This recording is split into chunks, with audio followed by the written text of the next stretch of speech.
All right, fantastic. Good morning and welcome. Today we're going to talk about helping siblings understand autism and other disabilities. Um, Rather than talk about that myself, I asked two of our staff at Greenbox, who are siblings of someone with a disability, to share their knowledge, their experiences, and talk a little bit about how the things that they have gone through and how they have adapted and learned things. So I'm like to introduce you to Eva Thorpe. Um, Eva is a therapist. She is currently finishing up all of her supervised experience in order to become credentialed as a BCBA. So we hope to be welcoming her into that role sometime soon. And Corey Boba, who is also a therapist at Greenbox and is also one of our office staff who's does a lot of really important administrative work for us. So that said, I'm going to go ahead and toss it over to Eva and Corey to get started talking with you all. All right, thank you, Barb. Real fast, originally this was pitched as a helping siblings understand autism. I'm kind of snuck myself in there. I have a brother with Down syndrome, so my views might be a little bit different, but still maybe interesting and helpful to hear. Corey, anything to add to that? No, I'd say go for it. Yeah. So instead of us doing a really fast presentation and then opening it up to a panel, we've kind of broken down some key talking points into a few slides. I'm going to bring up some of what we came up with, some points we thought might be important, and then have a little mini discussion there. People are more than welcome to chime in with questions or comments. We really want this to be an open and fluid discussion. So having said that, there we go. Okay. So one of the first things, you may have already, conquered this moment of your life, or you're thinking about it, but explaining the diagnosis to the sibling, as in me or Corey or your other children, how open should you be with them? Is it a big deal?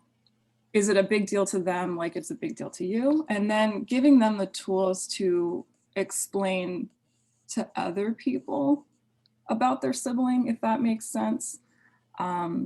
So Corey and I actually started talking yesterday about what it was like when our parents explained our sibling to us. And we realized we honestly both don't really remember a time when we didn't know about it.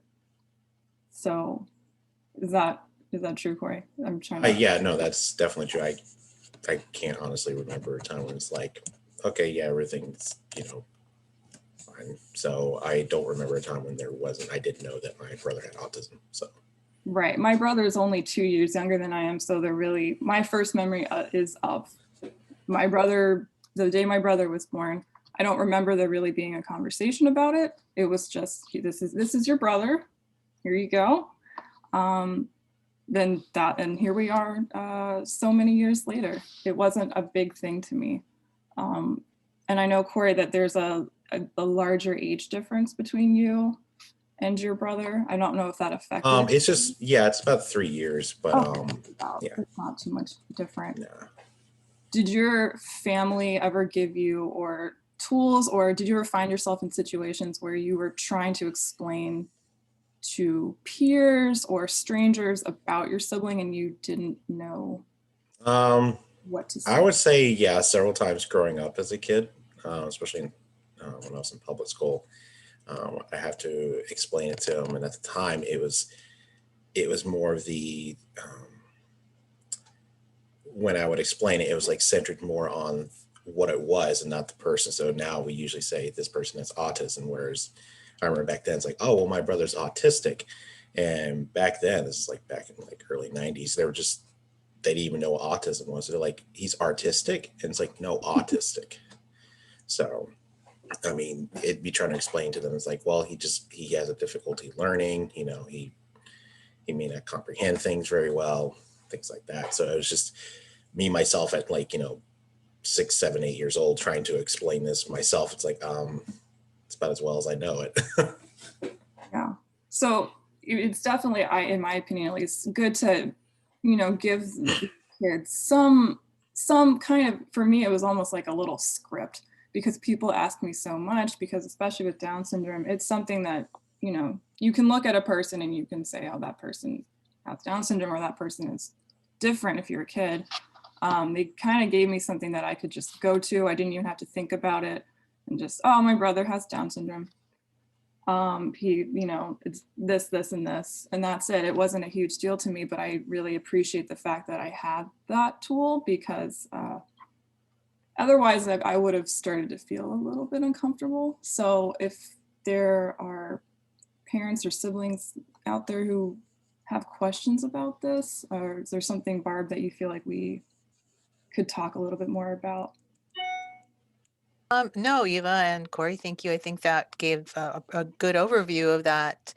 One thing that and I have to admit that I didn't watch your slides yet, but how you explain the diagnosis is going to depend on the age of the child that you're talking to. So just to keep that in mind, that you need to be making sure that it's done at an age appropriate way, or in an age appropriate way, that the language that you're using, the words that you're using are appropriate for the developmental level that you're talking to. And also that, what they are going to learn about the diagnosis depends on what you tell them, right? So it's very important that you share that information in a way that is positive, as it helps them to understand, and that it doesn't, that if you're bringing any feelings into that situation, if you're feeling uncomfortable with the diagnosis, if you're feeling um, frustrated or angry or sad or any of those kinds of feelings, that you could potentially pass those along as well. So you have to be very careful in how you have that conversation about what the diagnosis is. Yeah, to add to that, again, when my brother was born, this was in the 90s, and we've come a significant way since then in understanding disabilities in general. But when my brother was born, that's kind of a diagnosis that happens pretty early on.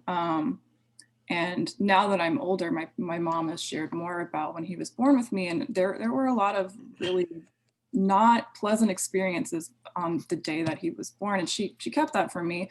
All I heard as a child was, "This is your brother. This is what he has." I think briefly trisomy 21 was thrown at me, and that, whatever. And as I got older, more and more of the negative public experiences she started sharing with me a little bit more, just so that I could be aware of those. But it, when you're a kid, these things really aren't as big of a deal in the moment as they might be to a parent, because your worldview is so much smaller. And it's just, that's my brother, that's my sister, in the first moment of meeting them. At least that's how I feel. Corey, please chime in if Yeah, I'm. no, I have to agree. Like, I just remember just being close to like what Dr. Kaminsky said, that just the language to use. 'Cause I just remember just telling my schoolmates, like, yeah, just he's autistic, and he doesn't understand things very well. He doesn't know how to, at the time I would say he doesn't know how to talk, whereas now I'd just be like, he's just non-vocal. Um, Things like that. Essentially, he's just trying to find a good way for the sibling to be able to explain it to friends, because there will be that moment where they may see them and they're just like, oh, hey, what's up? And make sure that your other child has the tools to be able to explain that, rather than like putting them up on stage with nothing to say. It's like, oh, good luck. Exactly. Okay, I am going to move to the next slide.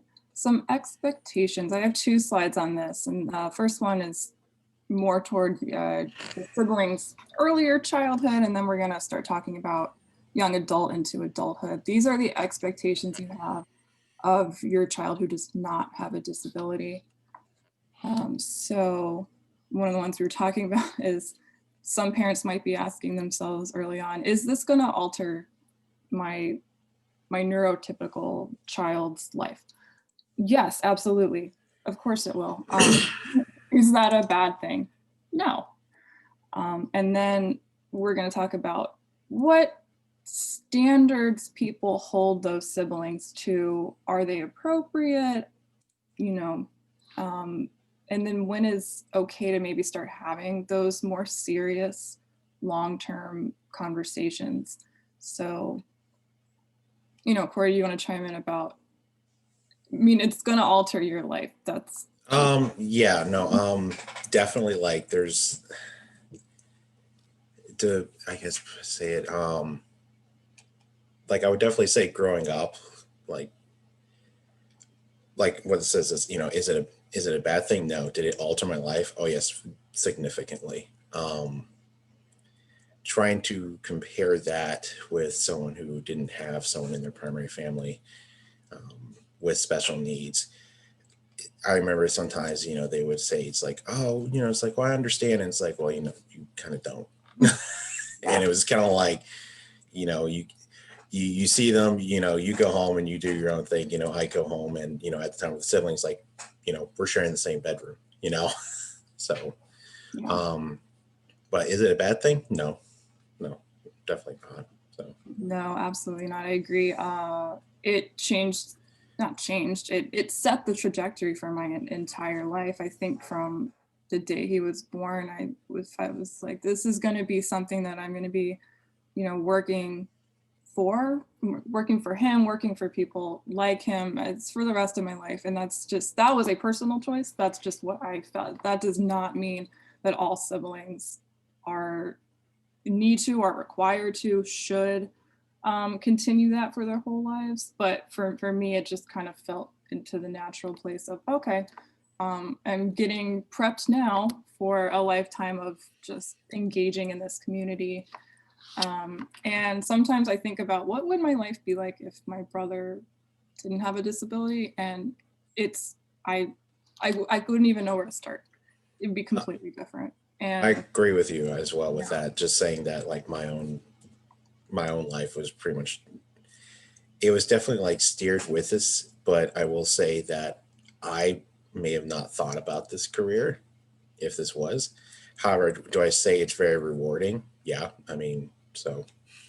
Yeah, and I like to point out, at no point were my parents ever saying, you need to work in this field. They were telling me you should be like an architect and all these other interests that I had. And I was like, yeah, I'll see where it goes. And it just kept coming back here. So I finally realized, you know what, I think this is just what's meant to happen. So yes, it's going to alter their life. It can be a really great thing if you help foster it that way. So some expectations of kids when they're a child. Corey and I are both oldest siblings. You have two siblings though. It's just me and my brother. So your dynamic might be a little bit different. I'm sure. Yeah, I mean, it's, yeah, I have a younger sister who's 2 years younger. So. Yeah, but you had another person. Yes. I don't know what the dynamic was, but you did have another person. It was, yeah, I mean, it was different in that I had another sibling, but it was also, it was also a sister as well. So, like, I had a brother, but I didn't know the dynamic of the, brother life of, just we're rough playing or we're getting into a fight about something, or, it wasn't that. Yeah. It was more geared towards my sister. So. Right. Yeah. So one of the first topics that Dr. Kaminsky actually pitched to me was talking about what standards parents are holding these siblings to and if they're appropriate. So again, we're both going to speak from our personal experience, but through a lot of research and talking with other families and other siblings, a lot of them are really being held to ridiculously high standards because so much of the responsibility is being put on them to essentially co-parent some of these kids, and they're kind of blocking their chances to emote more like a child would. Am I explaining that right? Does that make sense? Yes. To me, it is. Right. So trying to find that balance of, you still need your kids to be responsible. You still need to teach them those skills, but we need to make sure that we're not overly doing it. So, Yeah, so Eva, I think though and I think you're doing a great job of explaining where I was coming from with that, and it's mainly this idea though that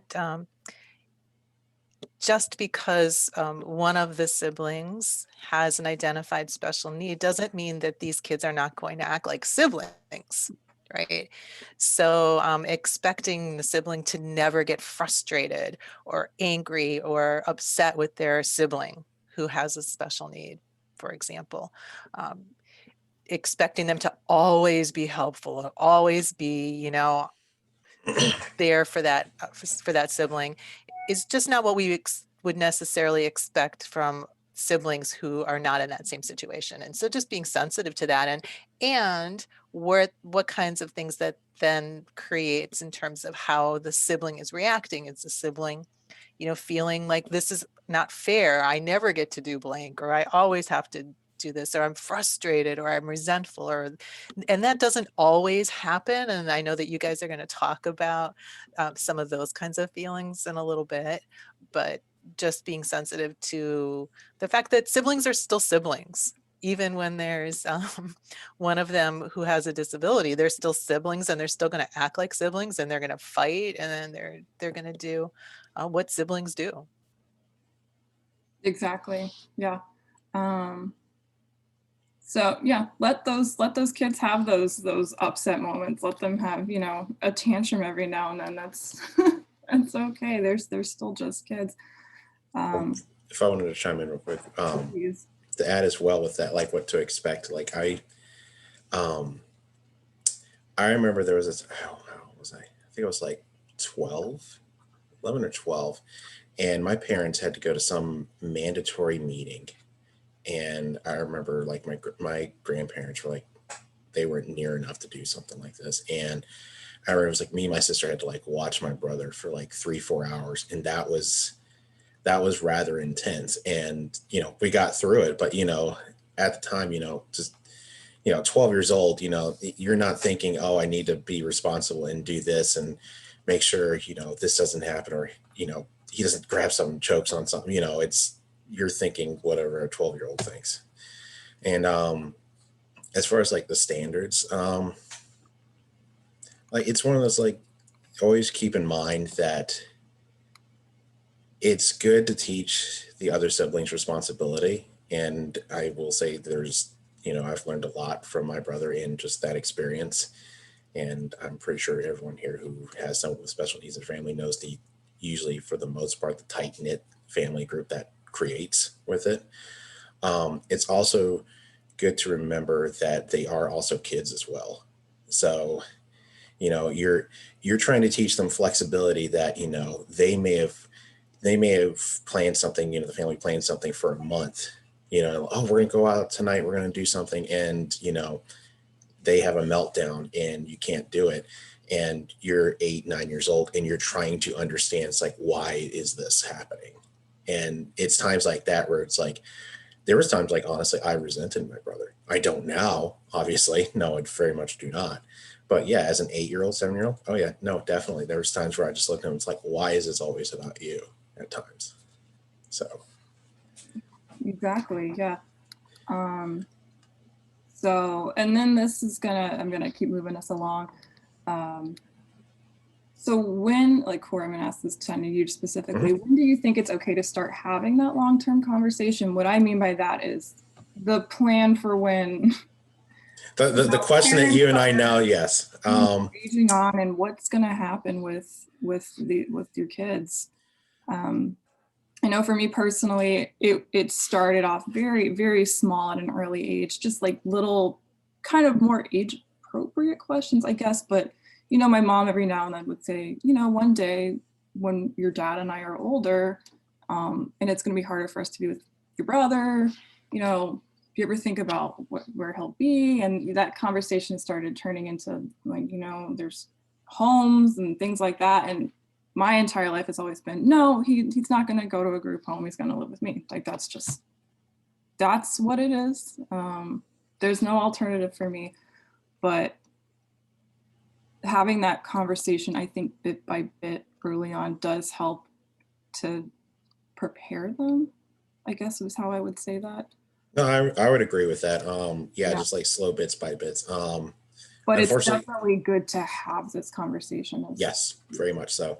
I'm actually of the point where it's like I'm having to bring it up with my folks, and they're just it's that moment I'm seeing it as just getting older myself. It's just like, okay, guys, I know you want to do this. I know it's like, but mom, dad, you guys are getting older, and yeah, and it's one of those like it's the not sugar coated statement that you don't want to tell your parents. It's like, guys, I'm going to be with him longer than you guys are going to be with him. So Yeah. what do we have planned for? What do we need to do with this? You know, and like you, it's like I had every intention of just having him stay with me then. So. Right. And just real bit to circle back on expectations, like we were saying, you need to treat your kids like they're kids, but also I feel like just by definition, if you are a sibling of someone with a disability, you are going to be exposed to slightly more mature things than other kids are. Most of my peers have not been planning with their parents since early high school who's going to have guardianship of their sibling, like planning ahead. That's not a thing most of my friends can relate to. That's a thing you deal with, in individual cases, but that's not something that, is kind of age typical. So, and that brings us to the expectations of these children when they're older. Should you immediately assume that if you have multiple kids that they are going to be responsible for your child with a disability? Do you think that they should be the guardians no matter what? So Corey, if you have anything else to add. It's really hard to tell because every family is so different. Oh, very much so. Yeah. I would say as far as that, like for the first part, the long-term plan is thinking just, I would say never assume that, your other child may or may not. I mean, it's like you hope for the best. You hope it's like, I hope we did this, and they're in an environment where they feel like they want to do something. If not they themselves in their own home, then something like if it is a group home that's closely watched and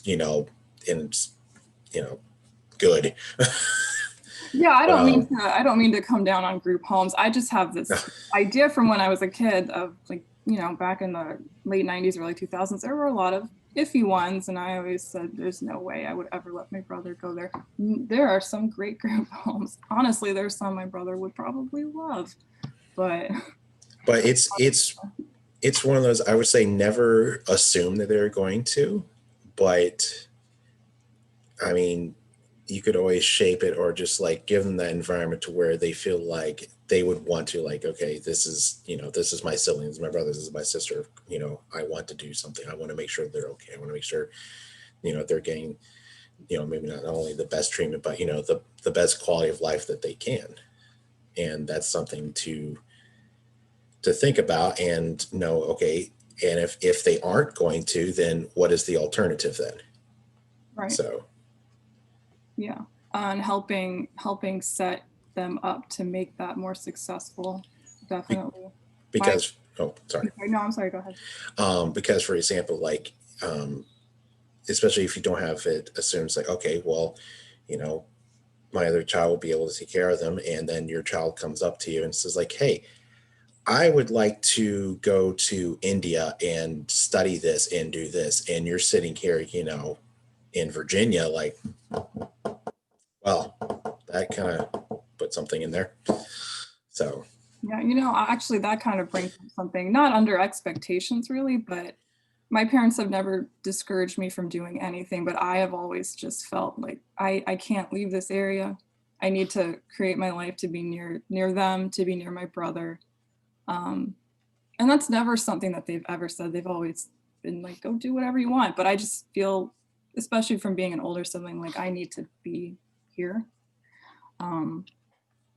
to, prepare for that. Also, in terms of helping them, if they do make the decision to to take care of their sibling as they get into adulthood. Like my mom has been preparing me for years, as morbid as that sounds. She likes to tell me, well, just in case, you never know. She has a filing cabinet in the basement of her house that has every single one of his medical files, all of his guardianship papers, his legal papers, all of his everything. And every time, like every year, she says, we're going down to the basement, come look at this with me. And then, you know, my eyes glaze over and I don't pay attention, but she has it all there. And for someone who has already agreed to take on the responsibility of my brother, knowing that that is all there and it's all laid out for me is just wonderful to know. Because taking on an entire person's life who's already in adulthood is daunting. I will say that.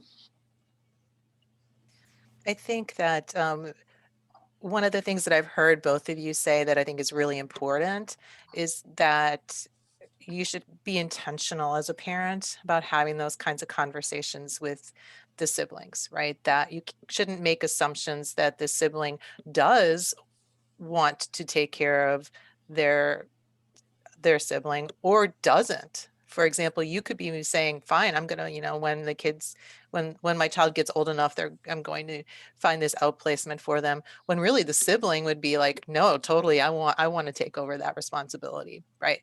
And so not making assumptions and having intentional conversations about that is really important to make sure that everyone is on the same page and everyone is working in the best interests of everyone involved. Right.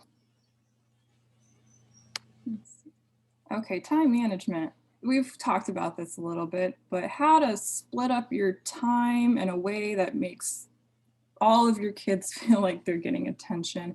And, you know, if you do have a child with a disability who does need a substantial amount of attention for doctor's visits or therapy or things of that nature, how can you kind of overlap that time spent with your other kids if you are really pressed for time?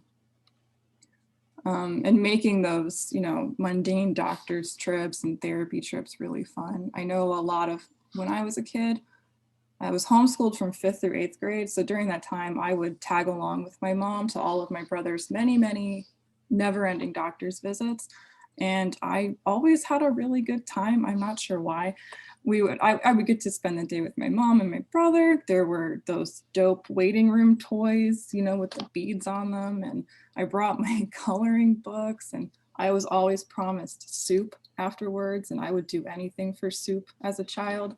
So I always had a really good time. That doesn't mean every kid will, but, you know, looking back at just driving to hospitals and doctor's offices, that doesn't seem like it would spark good memories, but I have good memories of those days. So I don't know, Corey, did you ever have to do any of those things? I did a little bit of it. I will say, due to having another sibling and also they tried to, it's not that they tried to separate it, but I think they tried to, I remember they told me, my sister and I, this, like, as we got older, it's like that they tried their hardest for us to not, I guess, have life that was as impacted as it could be with it. And I mean, in the end, it was, and that's okay. It's made me a better person for it, and you know, pursuing this great field for it. So, you know, it's one of those things. Like, if that was the case, like, well, mom, dad, you failed, but thank you. You know, it's kind of unavoidable, and if it's going to be unavoidable, yeah, it is. And you know, but I mean, they did what they could with what they had, and I will say, as parents, they tried their hardest. I mean, there's efforts that they've done. I'm just like, wow, okay. You know, so. Oh, putting this presentation together, I ended up texting my mom. I said, thank you. You did a really good job. A lot of stuff you don't realize as a kid. She did an excellent job of balancing time, and she would every now and then when she could make a day where it was just her and I going to do something. When I'd always feel bad about that, because I always felt like, no, my brother needs to be with us. No, it's okay. You can have mom or dad to yourself for a little bit. I will say, like with the time management, is they they will learn flexibility from like, okay, we need to do this, we need to do that, I can't do that. However, I will say it is always good to make sure that they know that their time or their interest is of worth as well. So, you know, if it's, well, you need to get to your soccer practice, that's necessary, but we also have to take, you know, or brother or your sister, you know, to therapy or something like that. You know, if you by chance have two parents that are able to do that, then yes, you split that, because then the problem is it's like, okay, which one do we do? You know, do I help better this life, or do I, you know, help? And it's one of those, like, if that's constantly done, I feel like the sibling would just feel like this, like, okay, I'm clearly over here on the totem pole, this, so just, And again, falling to the expectations of, if that happens, then that child kind of needs to just be okay with it. yes, They can't cause a stink about it, because yes, we're already dealing with all that other stuff. yes, I also mentioned overlapping interests. I played soccer. My brother, I think at the time they had top soccer or something, but now they've got all the Special Olympic things. And I loved sports, and I thought the idea of going to watch him do sports or help do it was fun. So especially as time goes on and there are more and more opportunities out there, I think it might start to be a little bit easier to overlap those interests if you are really pressed for trying to find time to do that. Also, giving them the choice to be involved in those things, I think, is important, especially if you are able to give them not an out, but a way to say no. You know, don't expect them to be really excited to go to everything. Not every kid is motivated by soup. I'll say that. So I think that's important as well. Do you have anything else to add before I move? no, I would just say, like, with like the overlapping interests, like, I mean, I remember when my brother would go to like Special Olympics, and that was actually kind of like an exciting thing. It's like, okay, this is cool, you know, it's like a giant field day that just keeps going. Okay. So it's one of those, like, making things fun, and like you said, make the mundane fun, even though Special Olympics is not mundane, but just giving a way to where the other siblings don't feel like this is always like errands that they're running, you know, at this such a young age, when really they should be try to be as kids as much as they can, you know, and not doing errands, because they'll be doing that in 20 years and then on. So Yeah. Okay, so I added this slide because I wanted to briefly talk about some of the weird culture, public things that siblings may or may not encounter. A lot of these are things that I brought from personal experiences. Just to kind of talk about, I feel like when you're thinking about siblings with disabilities and the challenges the siblings face, these are not the first things that you think about. So one of them is public pity. I cannot tell you how many times as a child I was out in public with my brother, holding his hand, following my mom, and I would have strangers tell me, "I'm so sorry." Or I had a lady come up to me at the library once while my brother and I were touching every CD that we could, and she put her hands on my shoulder and she said, "God bless you," and looked at my brother and then walked away, and I was like, "Thank you." Hey mom, this crazy lady just touched my shoulder. And a lot of times I heard people ask, is there a cure? No. And having to answer those questions as a child was strange, but it was normal to me. So I don't know if Corey, if you ever dealt with that, but that is something that I dealt with it a little bit. I remember like my school teachers, like, if I mentioned it, they're like, "Oh, I'm so sorry, Corey. I hope everything's okay." And it's just like, yeah, I mean, you know, just, I think it kind of parallels how a lot of, parents, when their child is diagnosed, a lot of the things people want to say first is, "I'm really sorry." Siblings get it too. And I was always very confused. Sorry about what? No, what? That you're talking to me? I'm not sure what you're apologizing for. One that I dealt with a lot was misinformation being taught in school and just kind of in general. Every time, and I think we started learning more about it in high school, but we'd always in biology class hit one slide on the PowerPoint about trisomy 21 and Down syndrome, and it would usually say things like, life expectancy is under 20, and they're not really going to accomplish much. They're not really going to learn to talk or have hobbies, and their life quality is just about this big. And I would be in the back of the classroom just trying my hardest not to sob, because that's really upsetting to hear. And also, it is absolutely not true. But I knew it wasn't true because my mom had educated me so much on it and exposed me so much to the community of successful adults with Down syndrome that I was like, I know it's not true. And I had the facts to back that up with. And like you said, Corey, when we were kids, there really, compared to today, there was not that much known about autism. Oh yeah, no, there wasn't. I mean, I used to have the numbers. At that time, I think it was one in 200. It might have been even higher than that. And I know now it's like 1 in 45 or something like that. But yeah, no one, even my teachers barely understood it. But like, especially like my peers or, friends from school, they didn't, that's what they always said. They were always saying artistic. It's like, no, autistic. Because they just thought it's like, oh, he's just really good at painting. And it's like, well, I mean, he likes to paint, but so. Yeah. Yeah. And when that kind of, Barb was actually the one who brought this up with me the other day, is about, there's, this happens more than you think, is having a friend or an acquaintance that you know for a substantial period of time. And then you go to their house one day, or you're talking to them about something about their family, and you find out that they have a relative or a sibling who has autism or a disability. Barb, was there something you wanted to address with that? I just know we were talking about it.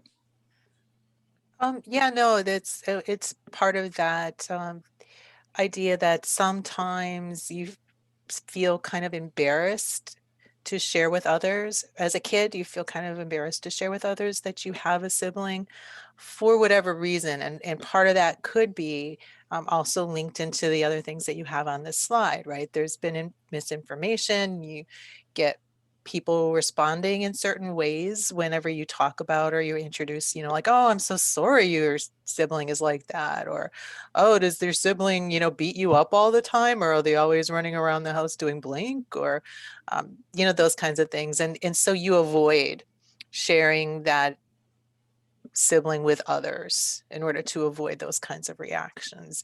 When, like oftentimes you wouldn't get that reaction, but it's those times when you do that really shapes how you engage with other people about that.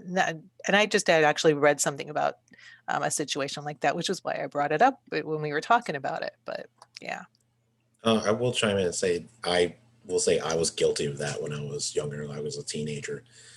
Just because, like you said, some of the things that they would say or you have to explain, and we would just be like, and it was like depending on like how invested I felt with that person. It's like, do I really want to open this and say, okay, this is happening. Yes, they have this, and go through this like 5 to 20-minute spiel of explaining about my brother, rather than, can we just get back to playing what we were doing? So not that I didn't mind explaining, but it's just like, okay, we're going to see each other for only today. I don't need to tell you about this. Yeah. So. Right. That's another one of those things that we could just talk about forever. It's hard getting through this and not talking about just absolutely everything that pops into my head. All right, so I'm going to try to get through the rest of this slide pretty quick. So language, hard to hear for me. Growing up, it was the R word. Every time, to this day, if I hear it, all of my stomach muscles just clench up. And that word has reduced severely in usage since I was a kid, but occasionally I'll hear adults say it and I'm like, is that the word that we're going with? And a specific one to me is that I've heard this multiple times. Someone will take a picture and they'll look at the picture and they'll go, oh God, I look awful. I look like I have Down syndrome. The feelings that happen in my body are unreal. And you don't really know how to respond to things like that. So I usually don't, but boy, I wish I did. I don't have anywhere I'm going with that. I just wanted to share. some of the stuff that you hear people say that, you know, really hurts. It hurts. It hurts to hear it. And then Corey, oh, I'm sorry, go ahead. Oh, I was just gonna say, like, along with what you were saying there with just, you know, the R word and or just other like physical imitations of it, of certain behaviors. And, you know, I've definitely bettered now. And I'm pretty sure like most people at the clinic know I'm a pretty happy-go-lucky guy. But like when it reaches to a certain point when someone says something, I will truly like flare up. And it's like, okay, you know, but um, that's no longer the case now. I've definitely calmed down from that. But yeah, there for a while it was, because it was just like, okay, you know what? So After years of just listening to it, it can be tough sometimes. I had the worst social anxiety as a child, and honestly, having my brother is incredibly outgoing, and just does weird, embarrassing things all the time. And at some point, it kind of helped me just get over a lot of those anxiety problems, which in turn helped me address these issues the second they happen. agreed. You kind of just at some point, you're like, It's like embarrassment. What's that? yeah. Oh, I've turned it on him, and it's my goal to embarrass him every time we go out. So something that Corey and I were talking about yesterday is parents or family kind of trying to force other kids onto you. So example, when I was homeschooled, my mom took us to a ton of homeschooling group things, especially homeschool families with kids with disabilities. And it was never specifically said other than like, oh, you should go play with them, you should hang out with them. Just because two kids both have a sibling with autism or Down syndrome does not mean they have anything really in common other than that. So instead, we were talking about how really, if your kids have good friends, really try to foster those friendships. You don't have to force kids to try and like each other just because of that one thing in common. Did you have something to add to that, Corey? No, I would agree. I was going to say like the forcing that friendship just because they have a sibling with a mental developmental disability is kind of like forcing them to hang out because their sibling plays soccer. Yeah. Or, you know, or your dad works on cars too. And you're just like, okay, you know, it's about more awkward than, you know, family reunion. Because just because they have that diagnosis, everybody is so different. Their experiences are totally different from yours. Sure, there are going to be some parallels, but they're just absolutely different. I remember meeting some families with kids my age, and I was like, Mom, these people are so weird. Please don't make me talk to them. I don't want to be here. And then it makes you, then I started getting resentful of having to go to those things. And then the last one of just things that you might experience as a sibling is maybe bullying or seeing bullying, forms of bullying happening or maybe about to happen. I particularly never saw kids, maybe more than once, pick on my brother. My brother was oblivious to that. He didn't care. He wanted to be everybody's friend. But I saw a lot of it kind of more toward my mom, which it hurt. I remember walking to elementary school with my mom and my brother, and somebody who knew us was walking toward us. She had a kid in my class. She didn't really know my mom, but she'd always been kind of snooty. And she looked at my brother and she grabbed her son and she dragged him across the road so they wouldn't have to pass us. You know, it's things like that, in addition to just direct bullying, that it was hard to watch happen to my mom. And one other one is the day my brother was born. I remember vaguely, but I know my mom was really sick and my brother was born, and the doctors and the nurses looked at him and it was clear he had Down syndrome, and the doctor looked at my mom and left. That was it. Didn't talk to her. Nobody talked to her. And that was it. So it's watching those things happen that for me, it was challenging. So Corey, I don't know if you ever had any of those. I didn't, as far as like the bullying, nothing of my brother with that, as far as like, or myself, just because associated with it. very little, because like I said, just it wasn't very well known then. So I feel like for the kids then it was hard for them to make fun of something that they didn't understand really at all, you know. So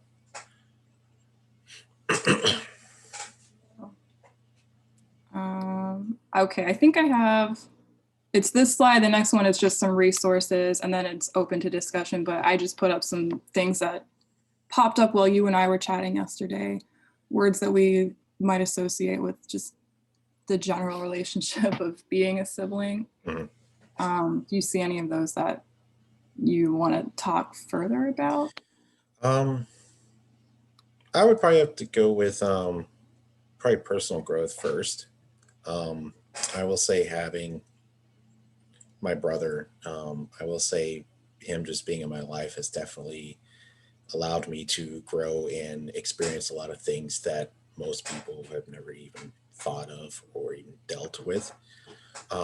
It definitely gave me, I mean, when I was a teenager, it gave me like a little too much growth, I think, because I remember there was one time I went to like, we had moved and I went to like this youth group at this church and I was 15 and I just remember so many responsibilities I was thinking of going through my head with my family that it was hard for me to just be a 15-year-old at the time.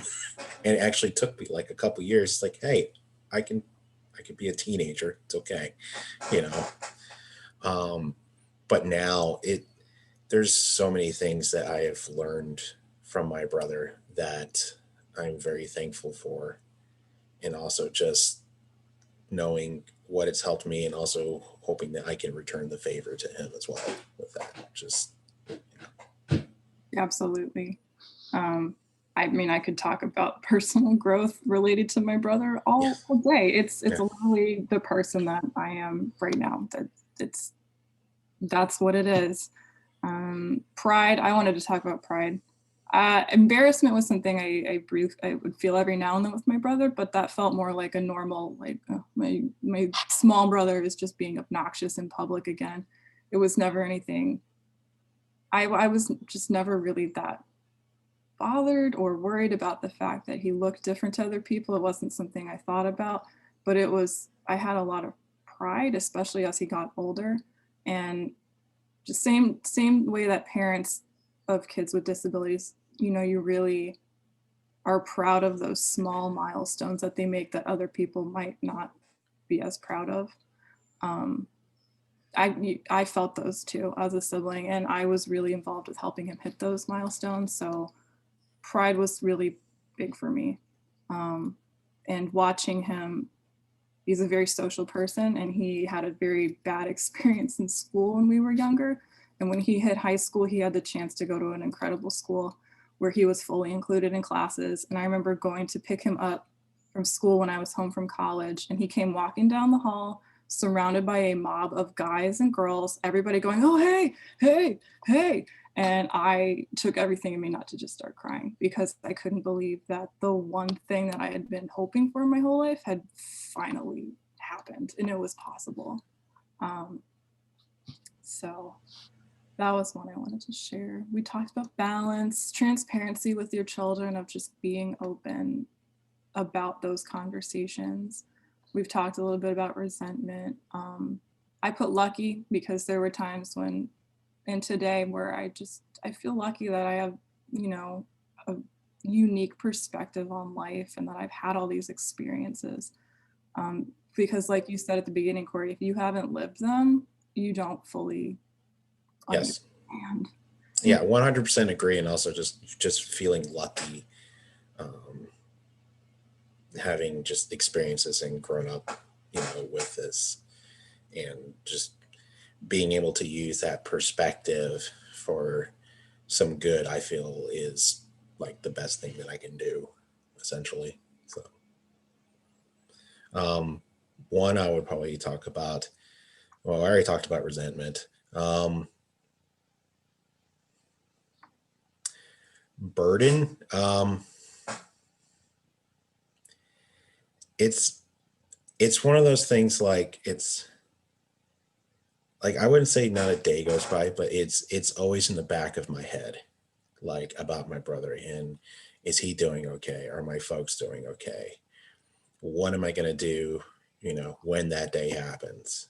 Because I'm not an optimist, not a pessimist, but I'm like a realist, and it's one of those, I tend to think about those things. Okay, what happens with this? And, something happens, and, do I just need to immediately pack my bags and go like, okay, I got to go help my brother for a bit?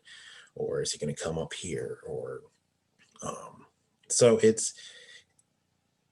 can be a burden, but not a burden that is not that I can't bear, I guess we would say. It's able to. And I wouldn't want anyone else to do that. And it's one of those, your other kids they will definitely think about it, but not as bad as you're probably thinking of as a parent. I will say that. And I will say that as kind of like to ease your nerves. I will say that probably. So it is a thought, but it is a thought that goes along with these that I'm proud to have and patient with, and honestly lucky to be able to have. So Yeah, I agree that at some small level it might be viewed as a burden, but I think a lot of it does have to do with how you as a sibling are taking it. Am I going to take this as a burden, as something that I'm expected to do, or are you going to, it's just something that is what it is. yeah, no, yeah. And burden, I don't even feel like it's like the, Burden is kind of the word I put there because that's a word that other people put on us. yeah, it would be, yeah. And it's not, and it really isn't. It's not even, I don't want to say responsibility, but Privilege. Yeah, kind of is a privilege. Yeah. And as parents, you can or you cannot help give us the tools that we need to do that later in life, and make it as smooth a transition as possible. I'm going to, so I started collecting ideas and resources for books and websites and activities, and I found so many that I just, at some point, I just stopped putting them. But I would like in-person activities to really get your child involved, especially if they would like to. There are SIB shops. There's events through the ARC. There's Special Olympics. There's conferences, buddy walks, fundraisers. I put DSA&V, which is the Down Syndrome Association. We used to go to their holiday parties every year of my life as a child. And I went to a lot of things as a child. Now that I'm thinking back, I was constantly exposed to the disability community, again, by the promise of food. There were always foods at these things, and music. There was good music. And just that constant exposure really kind of just helps make everything easier, at least in my opinion. And now that my brother's older and my parents have a little bit more free time, my parents are so heavily involved in the Special Olympics. My dad coaches multiple teams. My mom is one of the managers. My brother's on all these teams. And that is such a cool community to be involved in. If your kids like sports and aren't in Special Olympics, I highly recommend it. Conferences, my mom volunteered with the ARC for 20 something years, and she would take me along with her every year, and I would watch her moderate discussions. I would, patrol the halls with her and meet really cool professionals with and without disabilities. And it was just a really, an experience I don't think I appreciated until I was putting this presentation together yesterday. Corey, do you have any in-person activity ideas? I mean, we had Special Olympics. It was kind of different then. Oh, it's definitely changed. Yeah, it was, at the time, it was the public school system with it, and it was just, let's have them all in a room. We're going to work on a couple things and hope for the best, essentially. And there would be Special Olympics, and But to say that there's resources now is like, that's like the vast understatement of the year. It's just like, I just look at everything now. I'm just like, oh my gosh. Told me to put some online resources and my brain exploded. So I put 3 things instead. I put special books by special kids who he's on Facebook and Instagram. He's all over social media. I think those are really cool videos to watch to really expose you to a variety of families and different disabilities. And they cover, you know, the real, maybe less happy aspects, but they're always, I don't know, heartwarming. That's kind of a cheesy word, but they are to watch and kind of feel better about where you are with your own family. I mean, in-person things I could talk about for the rest of my life. My brother works for a hydroponic farm now. He has a job working in this really cool, where they grow lettuce vertically without soil. I don't know.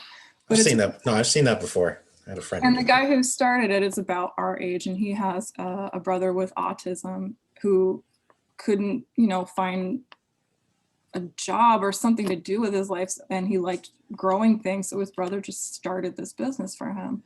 And you know, I've similar things that I have been working on to give my brother more opportunities as an adult. And I think that's a very older sibling type quality sometimes. It's just trying to make new things. That's a whole nother presentation, is on opportunities for people with disabilities once they've reached adulthood. I feel like they kind of dwindle. But all right. Okay, well, we've talked a whole bunch, so. Eva, let's be honest, we really haven't. We haven't. I'm sure that you all have a whole lot more that you could say, and I'm going to and I don't say that in a bad way. I'm going to turn off recording in a minute, but before I do, I also want to throw in, we will put together a page of resources that we're going to share out with folks. There are loads of books, for example, that you can sit with your kids, and especially when they're younger, and that talk about being a sibling, some of them written specifically by siblings. So again, bringing that perspective into things. And one of the most important things that I heard throughout the time that you all were talking is how important it is to just keep this open dialogue, to also be sensitive to the fact that as a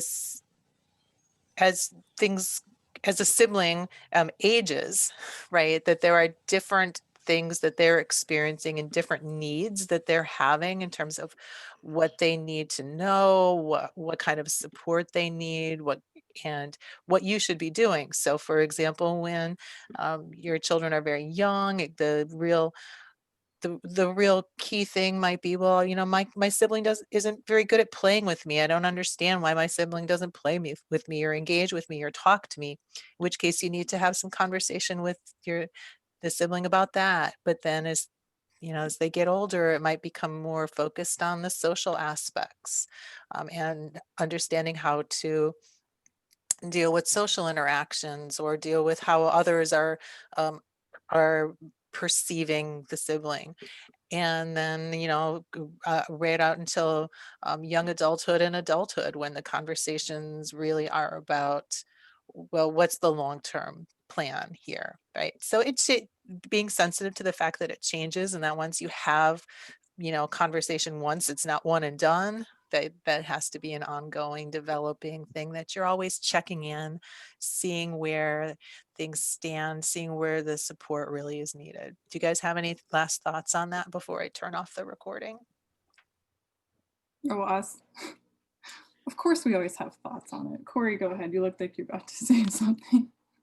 In regards to, just that, I mean, it's one of those, it's not that you're addressing the elephant in the room, you're addressing the sibling in the room. And the sooner you do that, and the clearer you do that, and in the appropriate language, you know, for that. Like when you first, you know, talk to your kid with it, I wouldn't give them, the whole spiel of everything and this is going to happen. Then you're going to need to do this. No one wants to tell an 8-year-old that. An 8-year-old is not going to want to hear that. They're just be like, is it my bedtime now? you know but just it's kind of like just being open, being honest, and it's going to be part of their life. It's going to be part of their life every day, and it'll make their life better. I mean, there's going to be some days that they're going to just be like, I kind of wish this wasn't here. I mean, but then there's more days than that you're just like, I'm so thankful for it. And like, I know I wouldn't be in this field and I wouldn't be going back to school for this if it wasn't for, my brother. So that's my 2 cents on it. Well, I want to thank Eva and thank Corey so much for sharing their experiences.